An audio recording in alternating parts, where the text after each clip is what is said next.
There's no feeling more intense than starting over. If you deleted your homework the day before it was due, as I have, or if you left your wallet at home and you have to go back after spending an hour in the commute. If you won some money at the casino and then put all your winnings on red but it came up black. If you got your best shirt dry cleaned before a wedding and then immediately dropped food on it. If you won an argument with a friend and then later discovered that they just returned to their original view. Starting over is harder than starting up. If you're not ready for that, like if you've already had a bad day, then what you're about to go through might be too much. Feel free to go away and come back. I'll be here.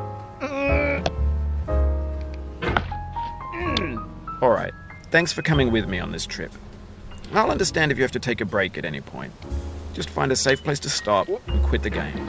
Don't worry, I'll save your progress, always, even your mistakes. This game is a homage to a free game that came out in 2002, titled Sexy Hiking. The author of that game was Jazuo, a mysterious Czech designer who was known at the time as the father of B games. And B games are rough assemblages of found objects. Designers slap them together very quickly and freely, and they're often too rough and unfriendly to gain much of a following. They're built more for the joy of building them than as polished products. In a certain way, Sexy Hiking is the perfect embodiment of a B game. It's built almost entirely out of found and recycled parts, and it's one of the most unusual and unfriendly games of its time. In it, your task is simply to drag yourself up a mountain with a hammer. And that act of climbing, in the digital world or in real life, has certain essential properties that give the game its flavor. No amount of forward progress is guaranteed. Some cliffs are too sheer or too slippery. And the player is constantly, unremittingly in danger of falling and losing everything. Anyway, when you start Sexy Hiking, you're standing next to this dead tree that blocks the way to the entire rest of the game. It might take you an hour to get over that tree, and a lot of people never got past it. You prod and you poke at it, exploring the limits of your reach and your strength, trying to find a way up and over. And there's a sense of truth in that lack of compromise. Most obstacles in video game worlds are fake. You can be completely confident in your ability to get through them once you have the correct method or the correct equipment or just by spending enough time. In that sense, every pixelated obstacle in Sexy Hiking is real. The obstacles in Sexy Hiking are unyielding, and that makes the game uniquely frustrating. But I'm not sure Jazuo intended to make a frustrating game. The frustration is just essential to the act of climbing, and it's authentic to the process of building a game about climbing. A funny thing happened to me as I was building this mountain. I'd have an idea for a new obstacle, and I'd build it, test it, and it would usually turn out to be unreasonably hard. But I couldn't bring myself to make it easier. It already felt like my inability to get past the new obstacle was my fault as a player rather than as a builder. Imaginary mountains build themselves. 20 minutes later.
For years now, people have been predicting that games would soon be made out of prefabricated objects, bought in a store and assembled into a world.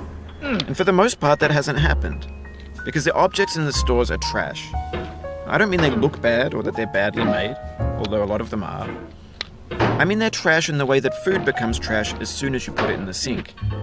Things are made to be consumed and used in a certain context, and once the moment is gone, they transform into garbage. A few minutes later. In the gut.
Maybe this is what digital culture is.